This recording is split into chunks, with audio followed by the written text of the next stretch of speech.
गीत अति पावन, मधुर सरस अरु अति मन भावन।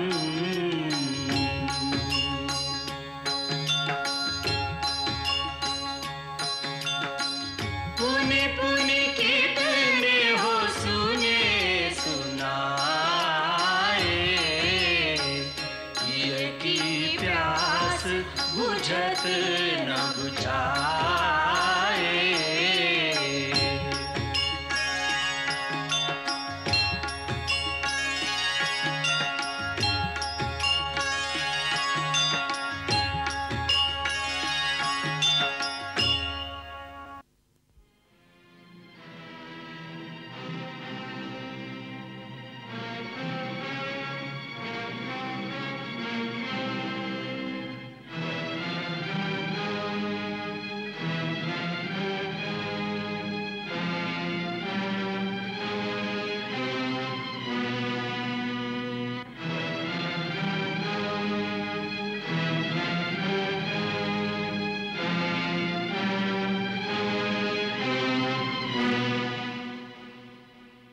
आप सब साक्षी हैं। मैंने श्री राम से अयोध्या का राज्य नहीं लिया है। मैंने केवल ज्येष्ठ भ्राता की आज्ञा से शासन का कार्यभार संभालने का उत्तरदायित्व स्वीकार किया है। आर्य सुमंत, सारे राज्य में घोषणा कर दी जाए, अयोध्या के राजा श्री राम है, परंतु वो पिता के दिए हुए वचन का पालन करने के कारण 14 वर्ष तक अयोध्या नहीं लौट सकेंगे। अतः इस अवधि में उनके प्रतीक स्वरूप उनकी चरण पादुकाएं इस राज सिंहासन पर विराजमान रहेंगी। आज से कौशल राज्य का राज्य चिन्ह भी यही होंगे। इनकी शरण में प्रजा उसी प्रकार निर्भय रहेगी जैसे श्री राम की चरण छाया में ही हो। राज्य के विधान और इस राज्य में रहने वाले हर प्राणी के धर्म की रक्षा उनका प्रथम सेवक भरत अपने प्राण देकर भी करेगा। अपने पूर्वजों की कीर्ति पताका चारों दिशाओं में फहराते हुए इस कौशल साम्राज्य की सीमाओं की रक्षा करना मेरा प्रथम धर्म होगा। समस्त मंत्रीगण और राज्य के कर्मचारियों से मेरा एक ही कहना है, राजा रामचंद्र की अनुपस्थिति में आपका उत्तरदायित्व दोगुना हो गया है। न्याय का पालन, धर्म की रक्षा और प्रजा की निस्वार्थ सेवा में कोई त्रुटि ना रहे।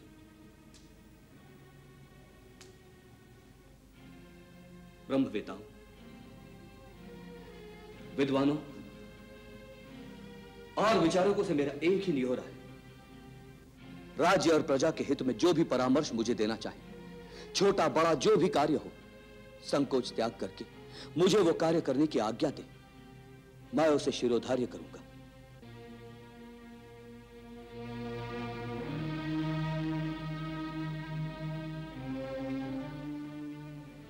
गुरुदेव, यदि आप आज्ञा दें तो अपने मन की एक बात आपके सन्मुख इस आशा से निवेदन करूं कि आप उसमें सहमति दें। कुमार भरत, तुम्हारे सद्विचारों को हम बड़े आदर से सुनते हैं। अतः वत्स, तुम निसंकोच अपने मन की बात कहो। गुरुदेव, जिसका स्वामी वन में तिनकों की कुटिया में रहे, उसके सेवक को राजमहल में रहना नहीं सुहाता। इसलिए आज्ञा दें, मैं भी नगर से बाहर सरयू के किनारे नंदीग्राम में एक कुटिया बनाकर तपस्वियों की भांति रहूंगा। मेरे प्रभु धरती पर सोते हैं, मैं भी वहां एक गड्ढा खोदकर अपने स्वामी से नीचे के स्तर पर सोऊंगा। वहीं एक पादुका मंदिर बना के श्री राम की चरण पादुकाओं को सिंहासन पर सुसज्जित करके उनकी आज्ञा से ही राज्य का कार्यभार संभालूंगा। इसके लिए आज्ञा चाहता।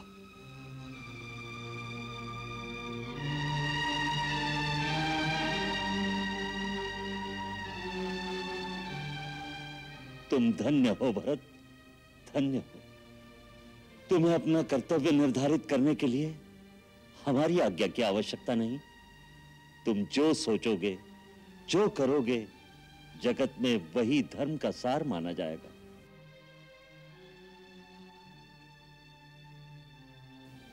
धर्मपिता महाराज जनक और समस्त गुरुजनों से मेरी यही याचना है कि आप मुझे आशीर्वाद दीजिए, जिससे मेरे कर्तव्य पालन में मुझे सफलता मिले। कुमार भरत, जैसे पर्वतों से नीचे की ओर बहता हुआ नदियों का समस्त जल सागर में एकत्रित हो जाता है, उसी प्रकार इस महान रघुकुल में उत्पन्न हुए तुम्हारे पूर्वजों के समस्त सुकृत, उनके पुण्य फल और सुंदर संस्कार सब तुम में एकत्रित हो गए हैं। तुम्हारा नाम इस संसार में अमर रहेगा। तुम जैसे महान मानव ही इस धरती पर धर्म का आधार हैं। तुम्हारे हाथों में अयोध्या सौंपकर अब मैं निश्चिंत होकर मिथिला जा सकूंगा। भगवान आशुतोष तुम्हारी रक्षा करें।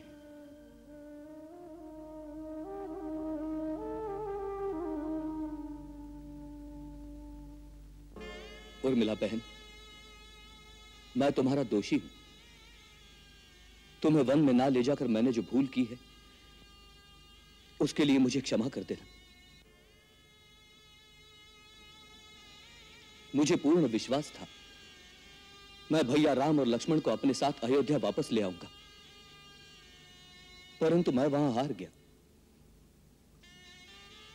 मांडवी ठीक कहती थी, तुम्हें एक बार लक्ष्मण से मिलाने का वही स्वर्णिम अवसर था, परंतु भावना के आवेश में मनुष्य की बुद्धि काम नहीं करती। मुझे क्षमा कर दो बहन, मुझे क्षमा कर दो। भैया, आप ऐसा कहकर मुझे लज्जित कर रहे हैं। आपके महान त्याग के आगे तो हमारे इन छोटे मोटे दुखों का कोई मोल ही नहीं है। इस समय यदि हम दुख करें तो आपके महान त्याग का परिहास होगा। फिर भी मेरी ओर से यदि आपको कभी ऐसा आभास हो तो मुझे अनजान बालिका समझकर क्षमा कर देना। तुम धन्य हो उर्मिला। मैं सीता भाभी की महानता का प्रतिबिंब तुम में देखता हूं। तुम्हारे माता पिता धन्य है बहन, तुम्हारे माता पिता धन्य है।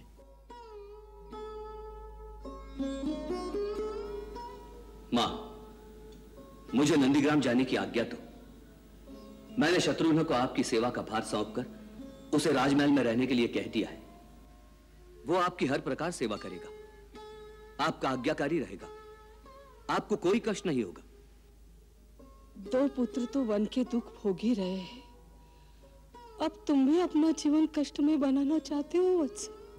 मुझे वहां कोई कष्ट नहीं होगा मां, केवल एक बात का दुख होगा। मैं अपने हाथों से आपके श्री चरणों की सेवा नहीं कर पाऊंगा, परंतु मेरा सेवक धर्म मुझे विवश कर रहा है। आप तो जानती हैं, सेवक का धर्म सबसे कठोर होता है। उसके लिए आपसे क्षमा मांगता हूं। तुम रघुवंश अपनी कर्तव्य परायणता में कितने निष्ठुर हो जाते हो। ठीक है, जो संकल्प तुमने किया है वो सफल करने में भगवान तुम्हारी सहायता करे।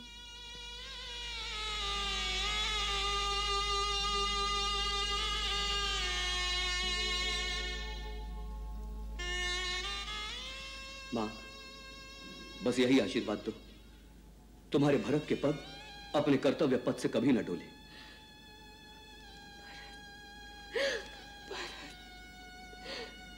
तुम्हारी सदा जय हो, सदा जय हो।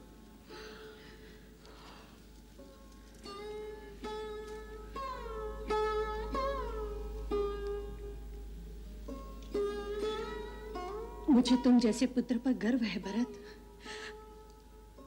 माँ भवानी तुम्हारी रक्षा करे। मेरे लाल,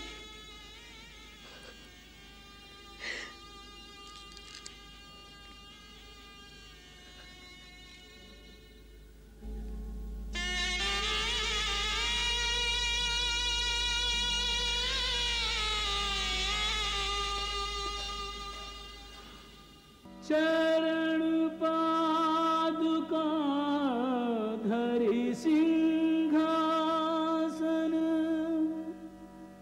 करि प्रणाम नित आशीष मांगत। राम विरह के रंग में डूबे, राम प्रेम मूरत से लागत, धर्म काम निर्वाण भरत वर, राम प्रेम बस सब कछु त्यागत, राम प्रेम बस सब कछु त्यागत।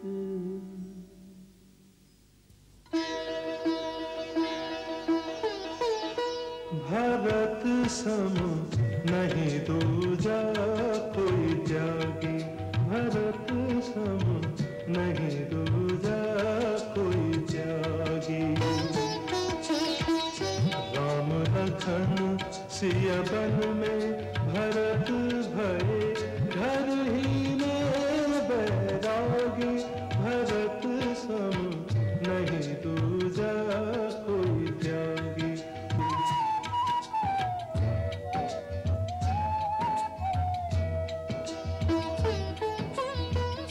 भूषण बसन भोग सुख भूरी, मन तन बचन तजे तिन तूरी। तेहि पुन बसत भरत बिनु रागा, चंचले जिमि चंपक बागा।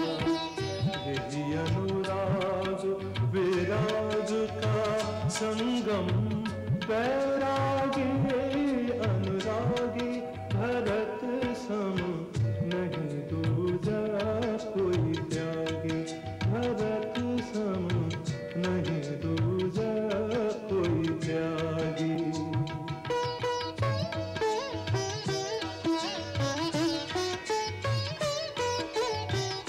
नंदी गाँव करे परन कुटीरा, कीन निवास धर्म धीरा। जटाजूट सिर मुनि पटधारी, महिखन कुश साथ रे सवारी। असन बसन बासन वृत नेमा, कीन्हे रघुवर लागी, भरत सम नहीं दूजा कोई त्यागी, भरत सम नहीं दूजा कोई त्यागी। नित पूजत प्रभु पावरी, प्रीत नर हृदय समात। मागी मागी आयसु करत, राज काज बहु भांति।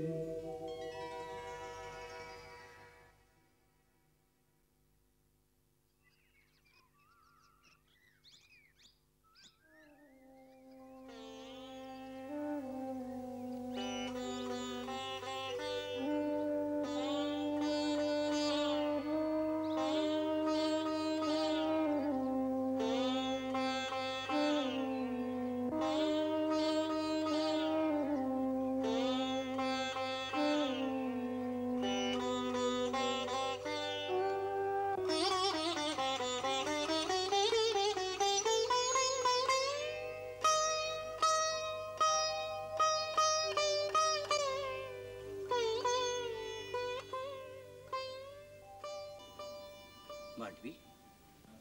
स्वामी,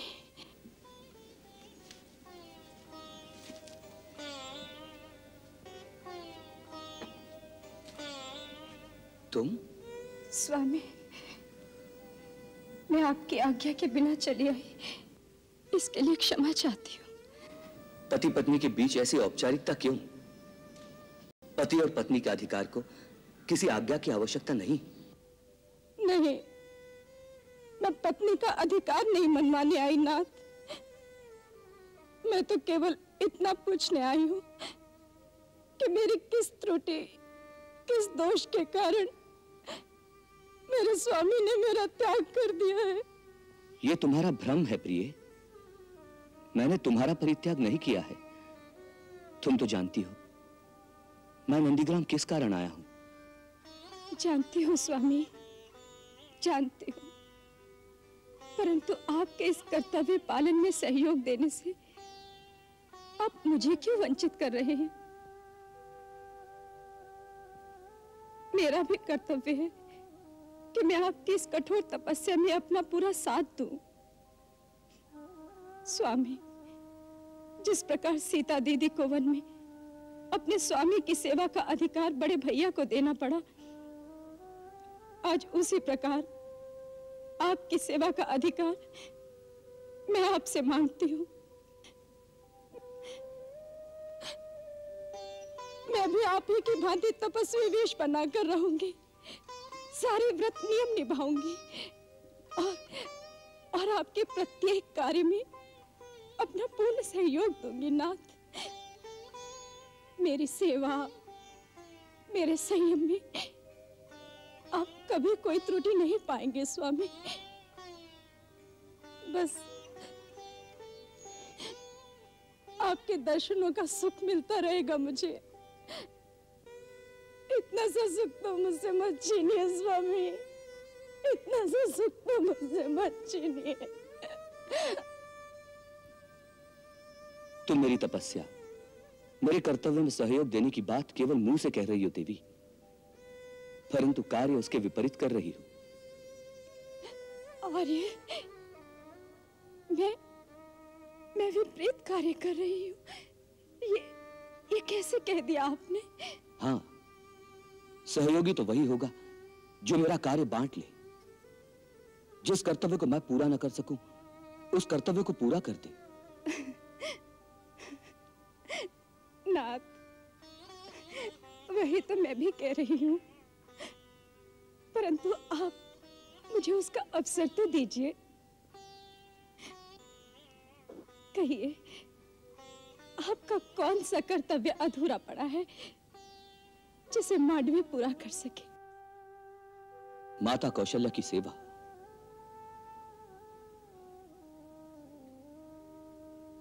हाँ मांडवी, उनका इकलौता पुत्र वनवास काट रहा है। उनकी बहू भी उनके पास नहीं है। इस समय उनकी सेवा कौन करेगा? पुत्र वियोग की ज्वाला से जब वो पीड़ित होंगी तो उन्हें सांत्वना कौन देगा? उन्हें ढाढ़स कौन बंधाएगा? उनके आंसू कौन पोंछेगा? ये सारे मेरे कर्तव्य हैं जो तुम्हें निभाने चाहिए। अपने सुख की बात भूल जाओ मांडवी। इस समय हम दोनों को दूसरों के दुख बांटने चाहिए। यदि तुम सचमुच मुझे सहयोग देना चाहती हो तो राजमहल लौट जाओ और माता कौशल्या की सेवा में डूब जाओ।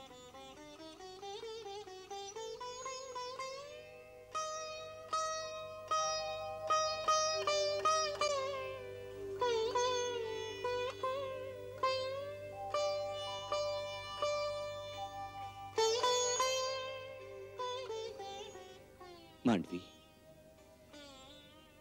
तुमसे दूर रहकर पीड़ा तो मुझे भी बहुत होगी, परंतु इस समय हमारी पीड़ा हमारे कर्तव्य के आगे बहुत गौण है। आप धन्य हैं आर्य, आप धन्य हैं।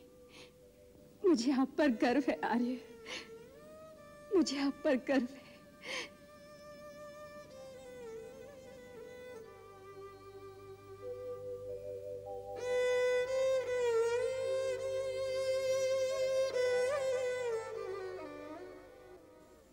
आप संत जनों के सत्संग और प्रेमपूर्ण सद्व्यवहार से हमने बड़े आनंद और शांति के साथ इतना समय चित्रकूट में व्यतीत किया है। आपसे बिछुड़ते हुए हमें भी आत्मीय जनों से अलग होने जैसी कसक हो रही है। तो चित्रकूट छोड़कर क्यों जा रहे हैं प्रभु? मुझे भय है कि हमारे और यहाँ रहने से आपकी शांति बार बार भंग होने की संभावना है। भरत बड़ा भावुक है, न जाने उसके मन में किस समय क्या आ जाए और फिर सारा समाज जोड़कर यहां चला आए। कई अयोध्यावासी भी यहां आना आरंभ कर देंगे। इसलिए यही उचित होगा कि हम दंडकारण्य के भीतरी भाग में चले जाएं। हमें आज्ञा दीजिए।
भरत,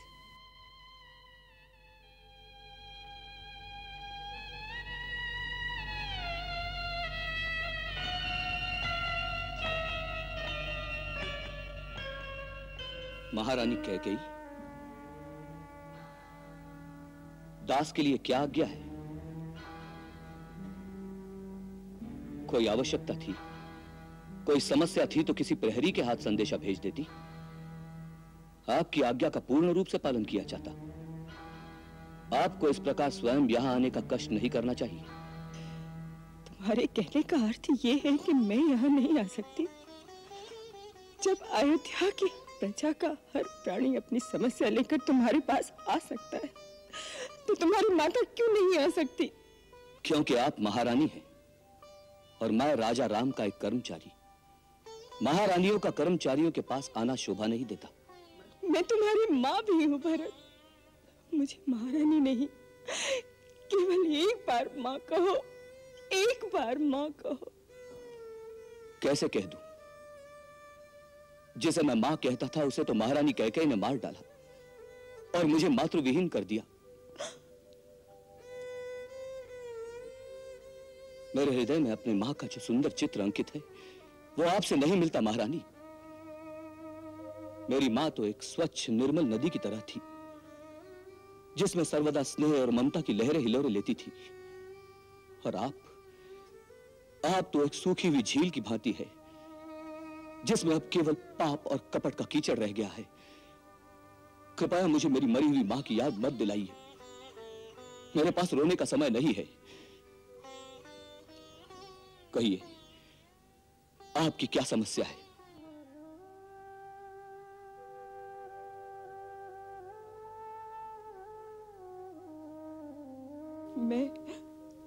मैं भी यही नंदीग्राम में रहना चाहती हूँ।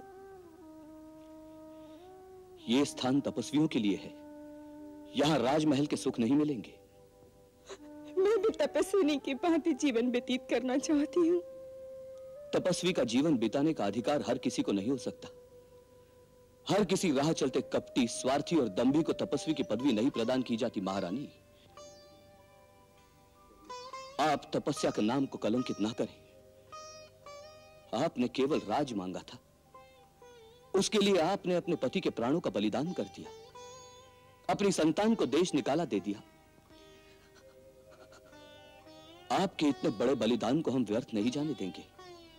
इसलिए हम आपको महारानी के ही स्थान पर रखेंगे। आपको राजमहल के सुखों से वंचित नहीं किया जा सकता। मुझे राजमहल का सुख नहीं चाहिए भरत, मुझे राजमहल का सुख नहीं चाहिए। राजमहल के रेशमी बिछौने मुझे बिच्छू के समान डंक मारते हैं। राजभोग मुझे विष के समान लगता है। मैं रात को सो नहीं पाती भरत। हृदय में एक क्रंदन, एक चीत्कार सा उभरता रहता है। जीवन एक मरुस्थल के समान सूना हो गया है। भरत, आंसू जब बहते हैं तो ऐसा लगता है जैसे आंखों से अग्नि की ज्वाला निकल रही है। भरत, मुझ पे दया कर भरत, मुझ पे दया कर। मुझ पापिनी को इस कुटिया में एक दासी बनकर एक कोने में पड़ी रहने दे भरत। कदाचित मुझ पापिनी को थोड़ी शांति मिल जाए। मुझे राजमहल में रहने का घोर दंड मत दे। मुझे राजमहल में रहने का घोर दंड मत दे भरत, मत दे। जिसे आप घोर दंड समझती हैं, कदाचित उसी में आपका भला हो। इस पीड़ा से मत भागो। अपने कर्मों के फल स्वरूप पाई हुई पीड़ा से भागकर किसी कुटिया के कोने में छिप जाने से न मन की शांति मिलती है, ना ही तपस्या होती है।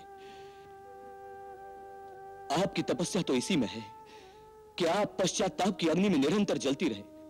रेशमी बिछौनों के बिच्छू आपको काटते रहे, जिससे आपको यह पता चल जाए कि धन, संपत्ति और साम्राज्य से मन की शांति प्राप्त नहीं होती। उसी पीड़ा से आप अपने पापों का मोल चुका सकती हैं। कदाचित इसी से आप पाप मुक्त हो जाए।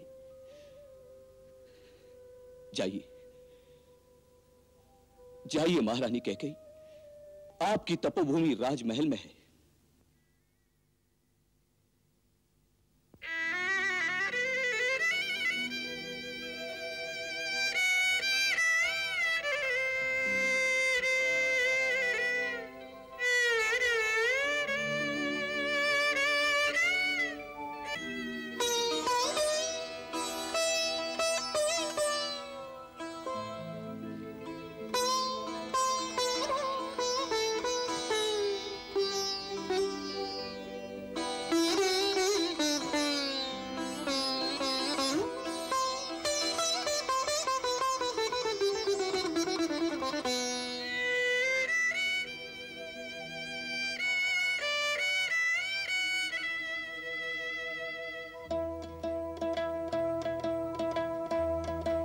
मैया तेने काठानी मन में राम सिया भेज दरी बन में, राम सिया भेज दरी बन में। आयरी तेने काठानी मन में राम सिया भेज दरी बन में, राम सिया भेज दरी बन में।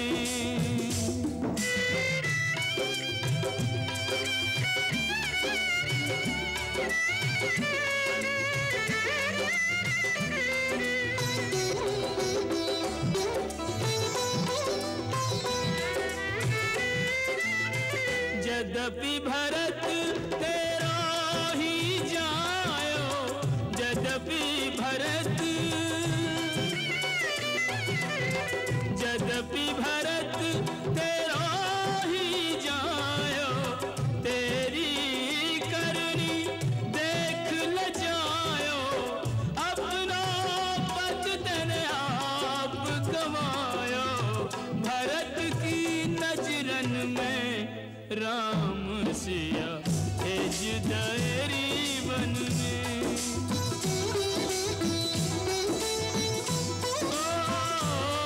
हटीली तेने काठानी मन में राम सिया भेज दरी बन में, राम सिया भेज दरी बन में।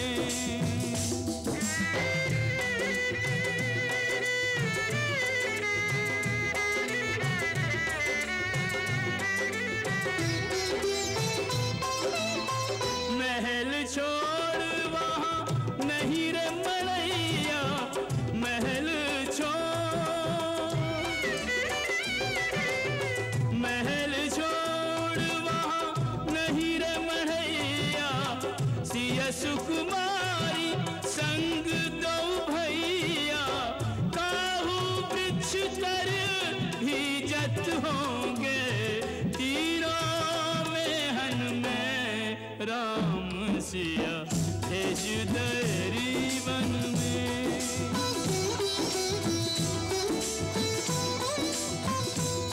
दीवानी तेने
राम सिया भेज दरी बन में।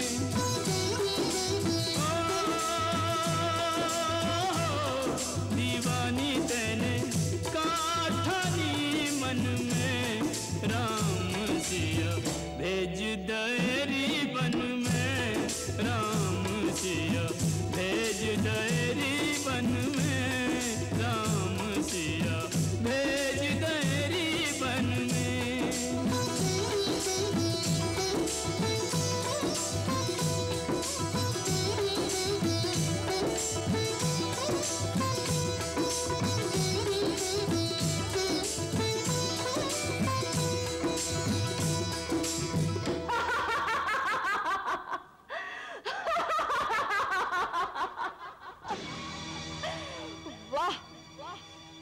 वाह महारानी कैकेयी, तूने अपना नाम इतिहास में अमर कर दिया। वाह!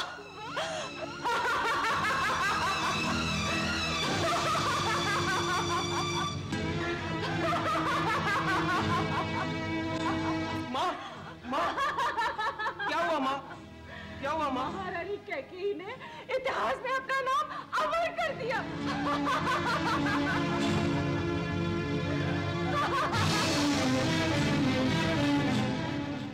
यहाँ अयोध्या कांड समाप्त होता है। मेरी दृष्टि में यह रामायण का सबसे महत्वपूर्ण कांड है, जिसमें मानव की महानता और उसका आदर्श रूप अपने उच्चतम स्तर पर दिखाई देते हैं।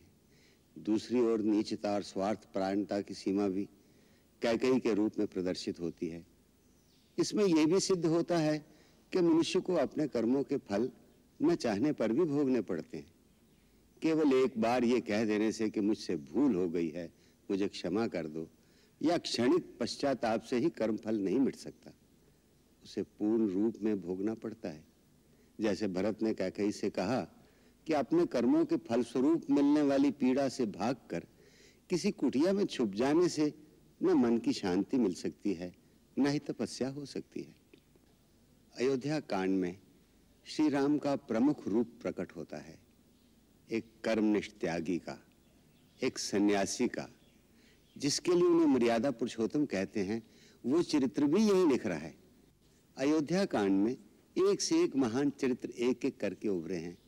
सीता, जो एक ही नियम जानती है, हर हाल में पति चरणों में ही रहना और उनकी सेवा करना।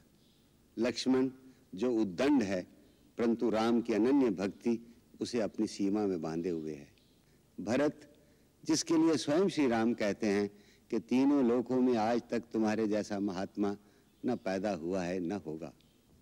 महान दशरथ, जिसके लिए श्री राजगोपालाचार्य ने लिखा है कि वो वेदों और शास्त्रों का ज्ञाता था, वीर और पराक्रमी ऐसा कि देवासुर संग्राम में देवताओं को भी उसकी सहायता की आवश्यकता पड़ी, परंतु जो एक असावधानी के क्षण में एक नारी को दिए हुए अपने ही वचन के जाल में फंस गया। कौशल्या का चरित्र इतना महान कि भरत ने जब कहा कि यदि आप कह देंगी तो राम वापस अयोध्या चले जाएंगे, तो उन्होंने कहा कि माँ अपने सुख के लिए अपने पुत्र को उसके धर्म मार्ग से हटाने की बात कभी नहीं कर सकती। चित्रकूट में जैसा महाराज जनक ने कहा, साम्राज्य पाने की लालसा में कई युद्ध हुए हैं और होते रहेंगे, परंतु साम्राज्य छोड़ने के लिए, उस त्याग और बलिदान के लिए दो भाइयों का ऐसा युद्ध इतिहास में कभी नहीं हुआ। अब यहाँ से हम देखेंगे वो कांड जहाँ से श्री राम के जीवन का मुख्य उद्देश्य हो जाता है आतताई और आसुरी शक्तियों का विनाश। इस कांड में श्री राम इसी लक्ष्य की ओर अग्रसर होते हैं। अच्छा, राम राम। मंगल भवन अमंगल हारी, प्रभु सुदशरथ अजिर बिहारी।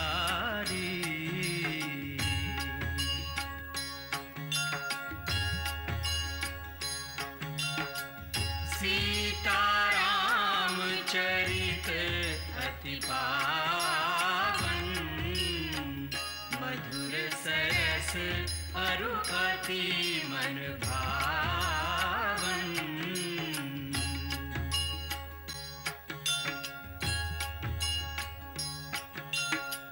पुनि पुनि कितने हो